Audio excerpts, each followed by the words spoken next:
They called it the Night of the Long Knives, not the political purge, but the moment 41 German U-boats died in 30 days. May 1943. The North Atlantic.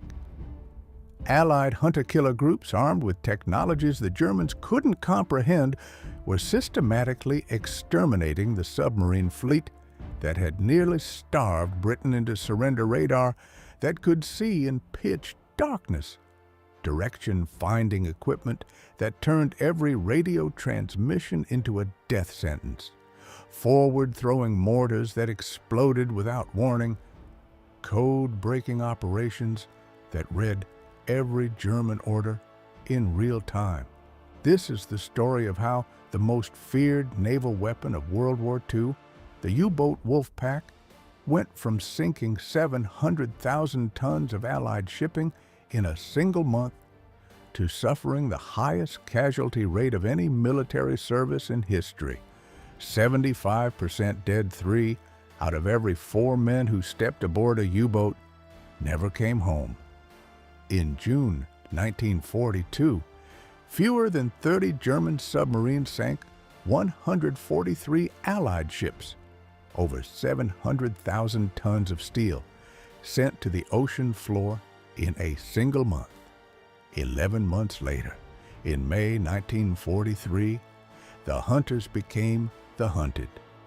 41 U-boats destroyed for only 47 ships sunk. This is the story of the most dramatic reversal of fortune in naval warfare history, told from inside the steel coffins of the U-boat fleet. The German U-boat wolf packs represented one of the most terrifying weapons of the Second World War. They nearly severed Britain's Atlantic lifeline.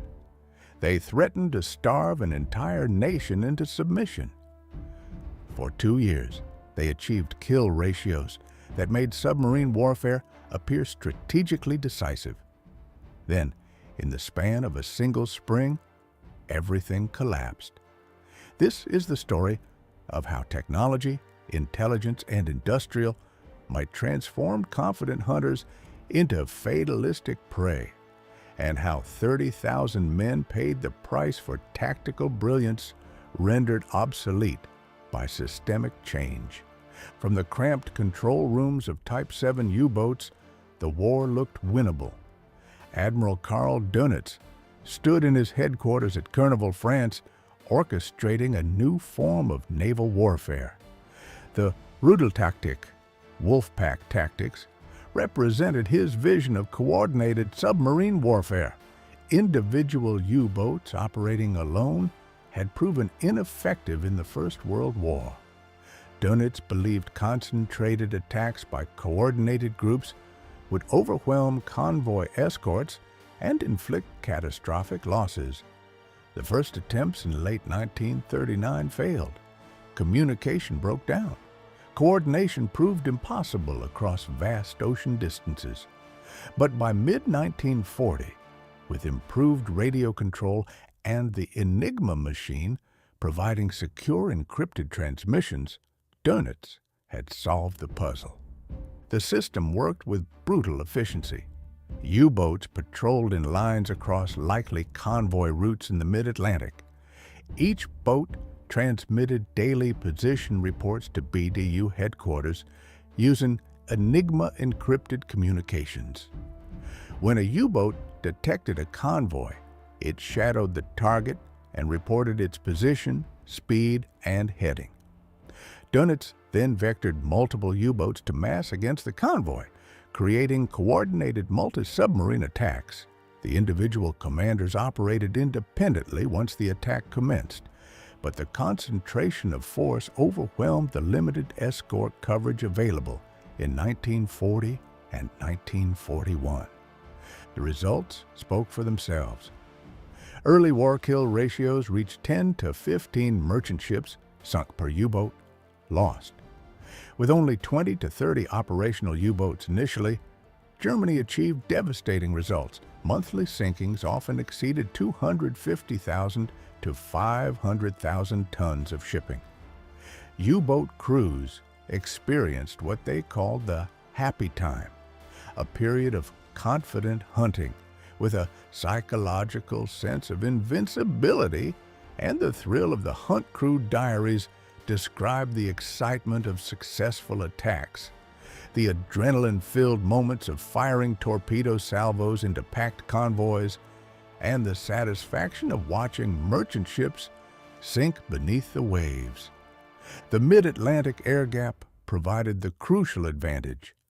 This stretch of ocean, 600 miles across, lay beyond the range of land-based aircraft from Britain, Iceland, or Newfoundland.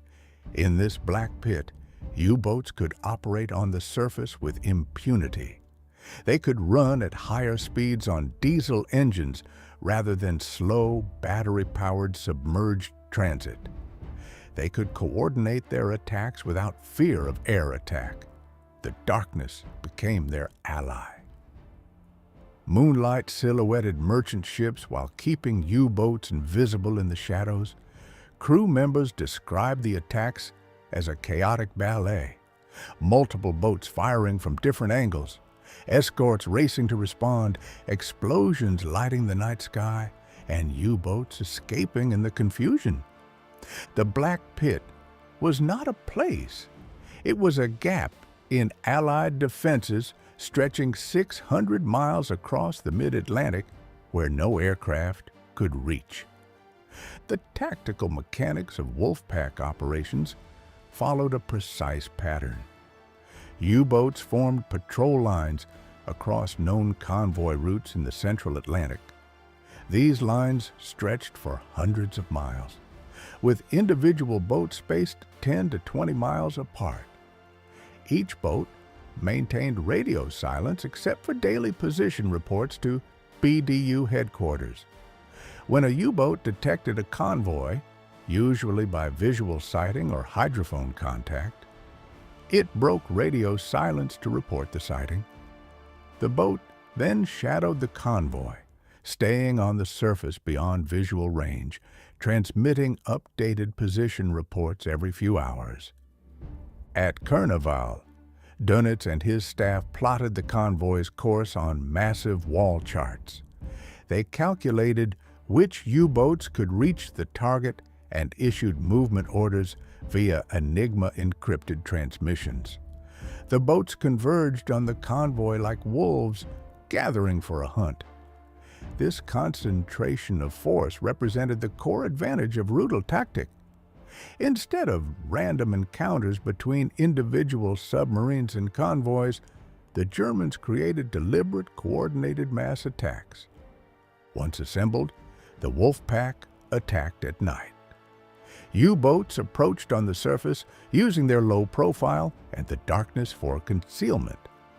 They positioned themselves on the convoy's dark side, the side away from the moon, so that merchant ships appeared as clear silhouettes while the U-boats remained invisible shadows.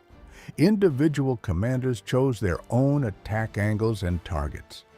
There was no tactical coordination during the actual attack. Each boat operated independently, firing torpedo salvos and then breaking away to reload and attack again.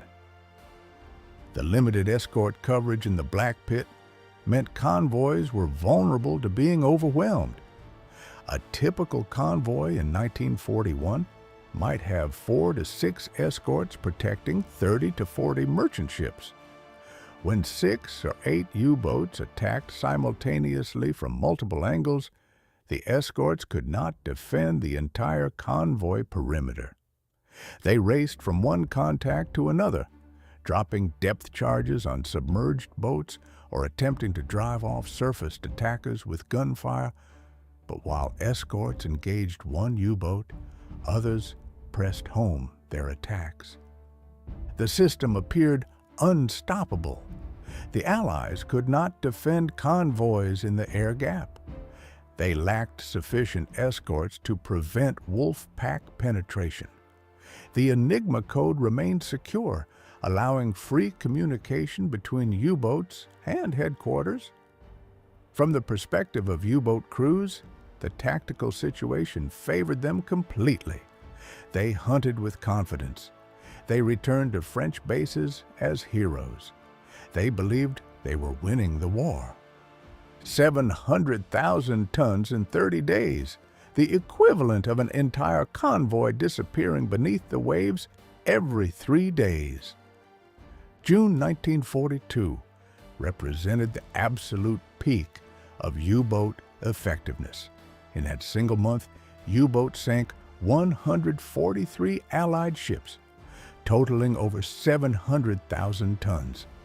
The statistics revealed a maritime catastrophe. Merchant ships were disappearing faster than Allied shipyards could replace them. The tonnage war, the calculation of ships sunk versus ships built, appeared unwinnable for the Allies' Britain's survival, depended on Atlantic convoys delivering food, fuel, and war materials. If the sinking rate continued, Britain would face starvation and economic collapse within months. The kill ratios told the story of U-boat dominance. For every U-boat lost, 10 to 15 merchant ships went to the bottom. These numbers made submarine warfare appear strategically decisive. Germany had found a weapon that could force Britain out of the war without invading the island. The mathematics seemed irrefutable. Even accounting for increased Allied shipbuilding, the Germans believed they could sink ships faster than the Allies could build them. U-boat crews returned to bases at Lorient, Saint-Nazaire, and Brest as conquering heroes. They were celebrated in propaganda films. They received medals and promotions. Their bases featured massive concrete submarine pens, bomb-proof bunkers that protected the boats from Allied air raids. The pens symbolized German confidence in the U-boat arm. These were not temporary facilities. They were permanent installations built for a long war of attrition in the Atlantic. The psychological impact on U-boat crews during this period cannot be overstated. They genuinely believed they were winning. Patrol after patrol brought successful attacks. Convoys seemed helpless. Escorts appeared incompetent. The mid-Atlantic remained a German hunting ground. Crew diaries from this period overflow with confidence. They describe the thrill of the hunt, the satisfaction of successful torpedo shots, and the camaraderie of a winning service. These men saw themselves as the tip of the spear in Germany's war effort. They believed their actions would determine the war's outcome. The U-boat commanders called it technology shock, the sudden, terrifying realization that the enemy could see in the dark. The Allied response to the U-boat threat came not from a single wonder weapon, but from the convergence of multiple technological innovations deployed simultaneously. Each technology targeted a specific vulnerability in wolfpack tactics. Together, they created a system the U-boats could not counter. Centimetric radar represented the first shock. The Type 271 radar operated at 10 centimeters wavelength, a dramatic improvement over earlier meter wavelength sets. This shorter wavelength could detect a U-boat's conning tower at night and in fog at ranges of several miles. The technology became widespread on escort vessels by late 1942.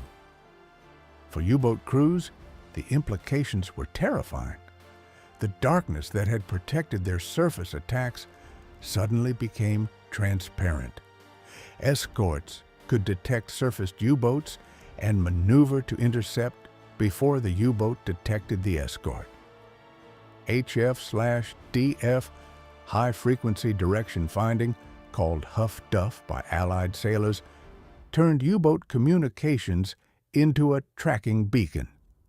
The equipment detected and triangulated the bearing of U-boat radio transmissions. By late 1942, HF/DF sets were standard equipment on escort vessels and at shore stations. When a U-boat transmitted a position report to BDU headquarters, escorts could immediately determine the bearing to the transmitter. Multiple escorts taking simultaneous bearings could triangulate the U-boat's exact position. The radio communications essential to Rudeltaktik coordination became a fatal vulnerability. The lee light, mounted on aircraft, created sudden blinding illumination that allowed night attacks on surfaced U-boats with no warning. Aircraft equipped with radar could detect surfaced U-boats at night, but lacked the ability to attack accurately in darkness. The lee light solved this problem. The aircraft approached using radar, then at the last moment switched on a powerful searchlight. The U-boat crew, accustomed to darkness, was suddenly blinded by intense light. Before they could react, the aircraft dropped depth charges.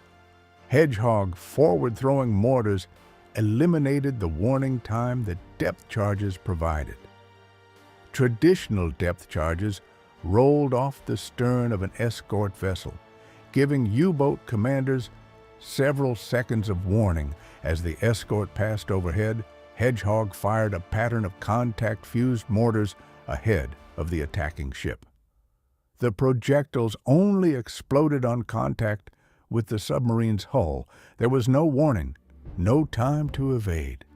U-boat crews described Hedgehog attacks as unpredictable terror, explosions that came without the telltale sound of an escort passing overhead. Escort carriers and very long-range B-24 Liberator aircraft began closing the mid-Atlantic air gap that had been the Wolfpack's safe hunting ground. Escort carriers, small aircraft carriers converted from merchant ship hulls, provided continuous air cover for convoys throughout the Atlantic crossing. Very long-range Liberators, equipped with extra fuel tanks, could patrol the former Black Pit. By mid-1943, the air gap effectively ceased to exist. U-boats could no longer operate on the surface with impunity. Aircraft equipped with radar and lee lights hunted them relentlessly. In 30 days, the U-boat arm lost more submarines than in the entire previous year. And the crews who survived brought back stories of a new kind of warfare they could not fight.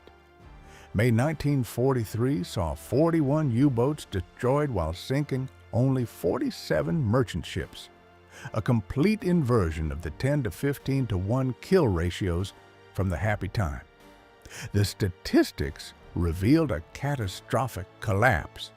For the first time in the war, U-boats were being destroyed faster than they could sink ships. The tonnage war had reversed. The hunters had become the hunted. The operational reality for U-boat crews transformed overnight. Radar-equipped aircraft appeared without warning, attacking surfaced U-boats before crews could dive. The 45 seconds required to clear the bridge and submerge became a death sentence. Aircraft diving out of clouds or darkness gave no warning. The first indication of attack was often the roar of engines and the splash of depth charges. Aggressive hunter-killer support groups using HF/DF pursued U-boats that transmitted position reports. These support groups operated independently of convoys, hunting U-boats offensively rather than defending merchant ships reactively. When a U-boat transmitted to BDU headquarters, multiple escorts took bearings and converged on the transmitter. The Wolfpack coordination that had been the system's strength became suicidal. U-boat crews experienced a complete psychological transformation from confident hunters to hunted prey. The unpredictability of Hedgehog attacks and radar detection created chronic terror. Crew testimonies from this period describe constant fear, They could not see their enemies. They could not predict when attacks would come. The technologies arrayed against them operated beyond their senses. The confidence and thrill of the happy time evaporated, replaced by fatalistic acceptance of probable death. By the end of May, Dönitz made the unprecedented decision to withdraw U-boats from the North Atlantic convoy routes. This withdrawal effectively conceded defeat in the Battle of the Atlantic. The wolf packs could no longer operate in their primary hunting ground. The mid-Atlantic, once the site of Germany's greatest victories, had become a killing zone for U-boats. The Black Pit, 600 miles of ocean where U-boats had hunted freely, disappeared in less than 6 months. The elimination of the mid-Atlantic air gap represented a fundamental shift in the strategic balance. Escort carriers provided continuous air cover for convoys throughout the Atlantic crossing. These small carriers operated 4 to 6 aircraft, enough to maintain constant patrols around the convoy. The aircraft carried radar, depth charges, and often lee lights. Their presence forced U-boats to remain submerged whenever aircraft were nearby. Submerged, U-boats could only make 7 to 8 knots. Slower than convoy speed, they could not overtake convoys to reach attack positions. They could not mass for coordinated attacks. Very long-range B-24 Liberator aircraft equipped with radar and depth charges patrolled the former Black Pit, making surface operations suicidal. These aircraft, equipped with extra fuel tanks, could patrol areas previously beyond aircraft range. They worked in coordination with convoy routing, patrolling ahead of convoys, and along their flanks, a U-boat attempting to reach an attack position would encounter aircraft long before reaching the convoy.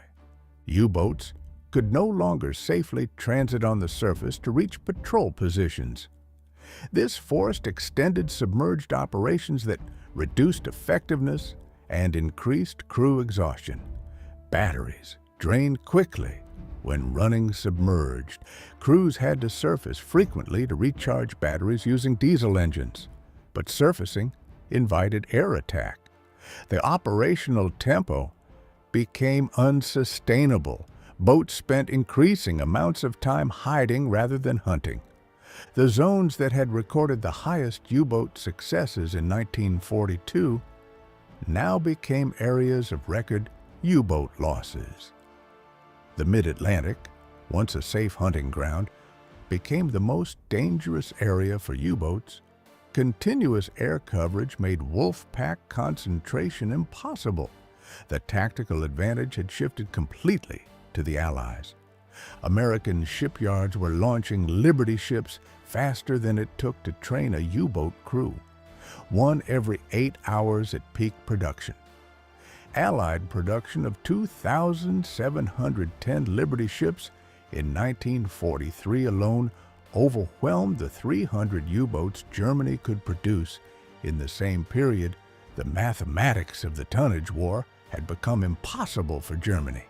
Even if U-boats returned to 1942 effectiveness levels, they could never sink ships faster than American shipyards could build them. Over 700 destroyers and corvettes produced by Allied shipyards meant escort strength was continuously increasing. Rather than depleting early in the war, convoy escort had been a resource-starved mission. By 1943, the situation had reversed. Escort strength increased monthly. New destroyers and corvettes, equipped with the latest radar, sonar, and weapons, entered service continuously. Convoy losses that had seemed catastrophic in 1942 could now be replaced in weeks rather than months.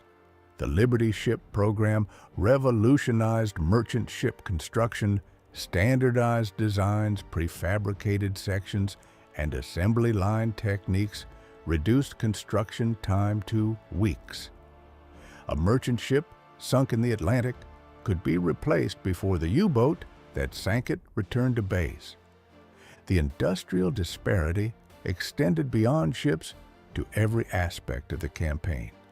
Allied factories produced radar sets, sonar equipment, depth charges, and Hedgehog mortars in vast quantities. U-boats faced not just more escorts, but better equipped escorts with superior technology. German production could not match this output. The strategic situation had become hopeless from an industrial perspective. Every time a U-boat commander transmitted a position report to BDU headquarters, he was also telling the Allies exactly where to find him. Ultra-intelligence from broken Enigma codes allowed the Allies to read U-boat position reports, patrol assignments, and attack coordination in near real-time, the captures of key materials from U-110, U-559, and weather ships provided the cryptographic breaks that enabled British codebreakers at Bletchley Park to decrypt German naval Enigma transmissions.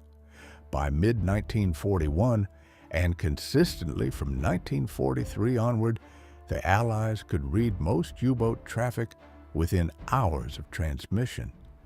Convoys could be routed around known U-boat patrol lines, turning the Wolfpack search system into wasted fuel and time.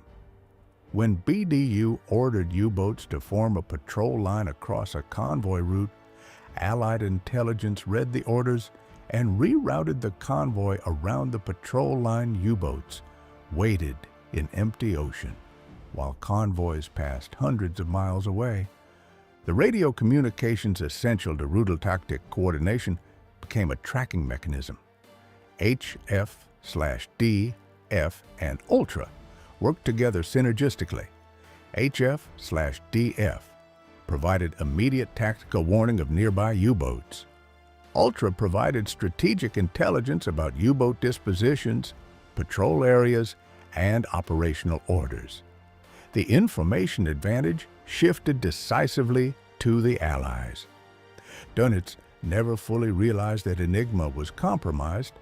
He suspected intelligence leaks, but rejected the possibility based on German cryptographic experts' assurances that Enigma was unbreakable. He continued to rely on radio-coordinated tactics that fed intelligence directly to Allied convoy routing and hunter-killer groups. The veterans of the happy time who survived to 1944 no longer spoke of the thrill of the hunt. They spoke of waiting to die. U-boat crews experienced a complete psychological transformation from the confidence and thrill of the happy time to chronic terror and fatalism. The men who had celebrated victories in 1941 faced a fundamentally different war by 1943. They boarded their boats knowing the statistics. They understood that most would not return. Survivor testimony captured the despair with brutal clarity. One crew member recalled, "We know we are going to die, but we still go out."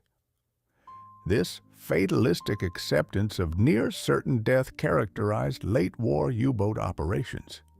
Crews went through the motions of their duties with the knowledge that survival was statistically unlikely. The unpredictability of radar-equipped aircraft attacks and forward-throwing Hedgehog mortars created constant psychological stress with no warning or defense. Traditional depth charge attacks followed a pattern. Crews heard the escort's propellers passing overhead. They braced for the explosions. Hedgehog eliminated this illusion. Explosions came without warning. Death arrived randomly and instantly. Crews described the blinding terror of the lee light emerging from darkness and the helplessness of being hunted by technologies they could neither see nor counter. Radar detected them before they could see escorts or aircraft. Sonar tracked them underwater. HFDF located them when they transmitted. They were visible to their enemies while their enemies remained invisible. The cramped conditions aboard Type 7 U-boats, the workhorses of the fleet, magnified the psychological stress. 44 men lived in a steel tube 180 feet long and 20 feet in diameter. They shared bunks in rotation. They went weeks without bathing. The air stank of diesel fuel, unwashed bodies, and fear.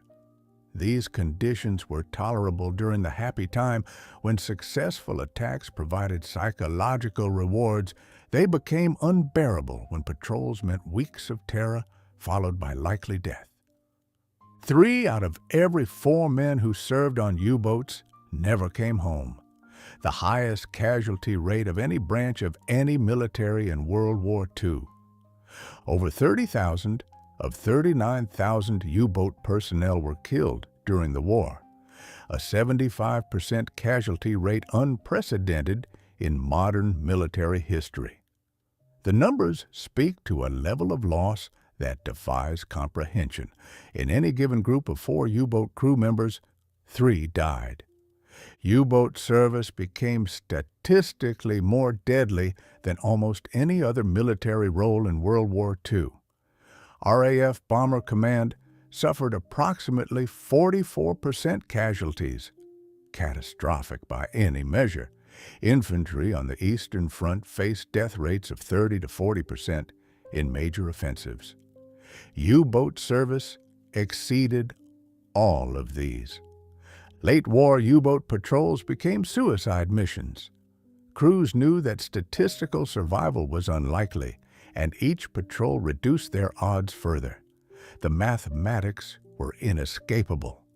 Veterans who survived 3 or 4 patrols understood they were living on borrowed time. The casualty rate reflected not just tactical defeat, but the complete obsolescence of the submarine as a surface-operating commerce radar against radar and air power. The Type 7 U-boats that formed the backbone of the fleet were designed for surface operations with crash dive capability for emergencies against radar and aircraft. This design became a death trap.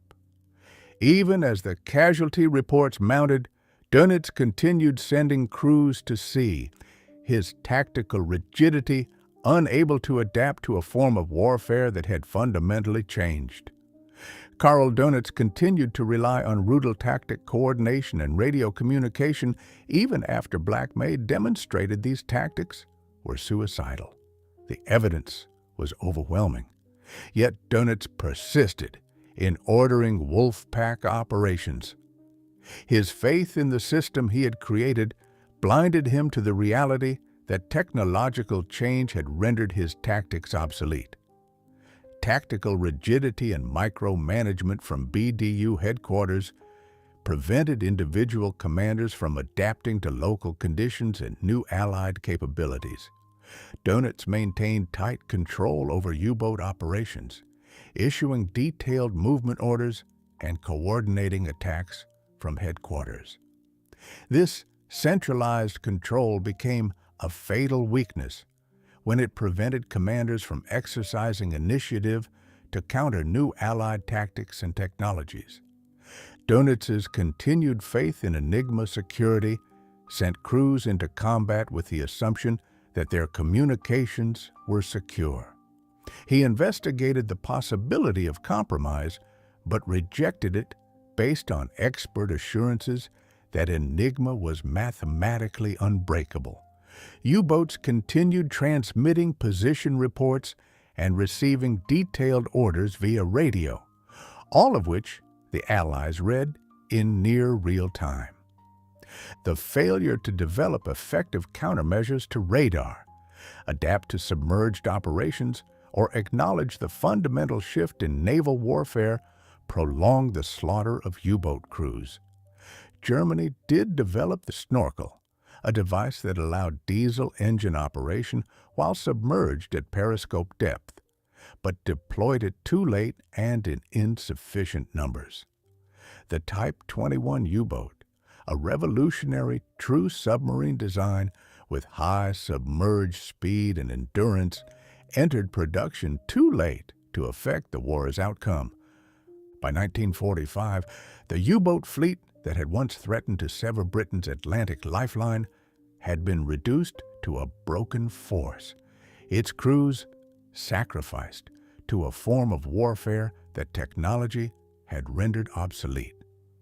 The same crews who had celebrated sinking 700,000 tons in June 1942 were 11 months later being hunted to extinction in the same waters.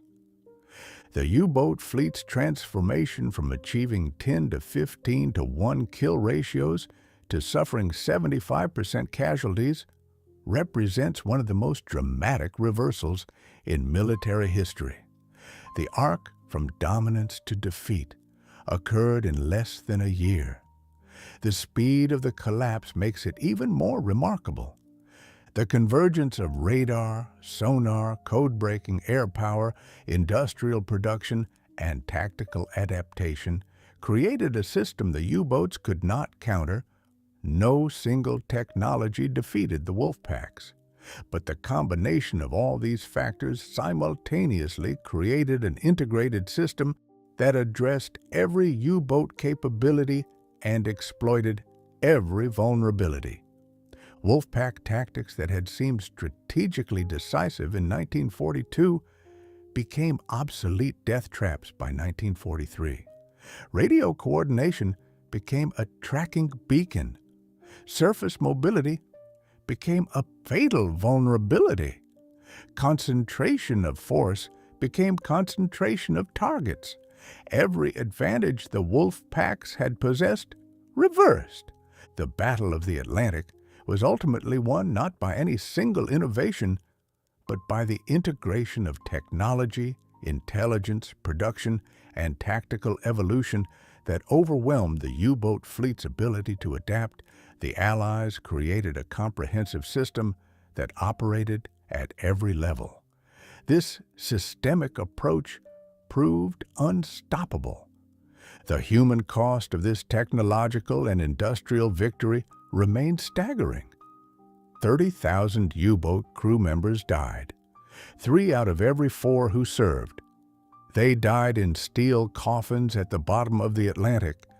The manner of their deaths was uniformly terrible. The claustrophobic horror of submarine warfare meant death came through drowning, crushing pressure, explosion, or suffocation. The transformation from confident hunters to fatalistic prey occurred in the span of months. Veterans who survived the entire war experienced both extremes. They remembered the thrill of the happy time, the confidence of 1941, the sense that victory was within reach. They also remembered the terror of 1943, the helplessness of being hunted by invisible enemies, the knowledge that each patrol would likely be their last. The Battle of the Atlantic demonstrates a fundamental principle of modern warfare. Technological innovation, industrial capacity, and intelligence superiority will always defeat tactical excellence operating with obsolete systems. The U-boats represented tactical excellence. Donitz's coordination of wolf pack attacks showed innovative operational thinking. German submarine crews displayed courage, skill, and determination. None of it mattered once the Allies deployed technologies that negated U-boat advantages. The wolf packs had been the hunters until the Allies changed the rules of the hunt. The rise and fall of the German U-boat wolf packs answers a fundamental question about modern warfare. Technological innovation, industrial capacity, and intelligent superiority will always defeat tactical excellence operating with obsolete systems.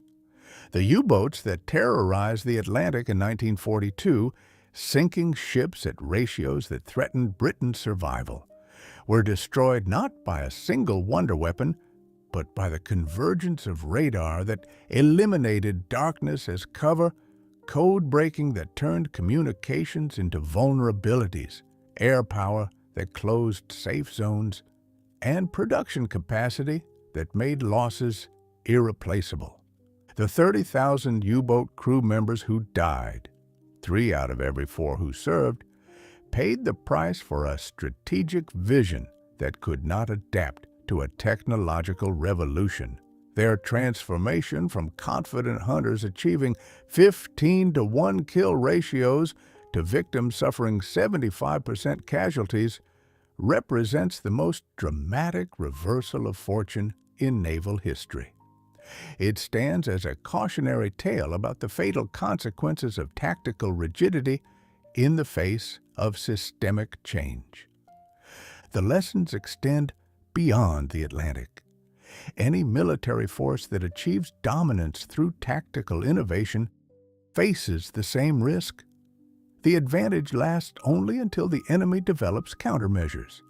The side that adapts faster, innovates more effectively, and mobilizes greater resources will prevail. The U-boat wolf packs dominated for 2 years. They were defeated in 2 months. The speed of that reversal demonstrates how quickly tactical advantage can collapse when facing systemic technological and industrial superiority. The human dimension cannot be forgotten. 30,000 men died in steel coffins at the bottom of the Atlantic. They were not monsters. They were sailors following orders, executing tactics they believed would win the war. They displayed courage and skill. They endured conditions of almost unimaginable horror. They died because their commanders could not adapt to a changed world, because their nation's industrial capacity could not match their enemies, and because the technologies they relied upon had been compromised and countered. The Battle of the Atlantic ended not with a climactic engagement, but with a whimper. U-boats continued sailing until the war's end, achieving little, dying in large numbers, sacrificed to a lost cause. The wolf packs that had once threatened to change the war's outcome became an afterthought, a defeated weapon system, continuing operations out of inertia and propaganda necessity rather than strategic value. The hunters had become prey, and the prey had been nearly exterminated. If you enjoyed this story, hit subscribe for more World War II historical deep dives every week. Thanks for watching.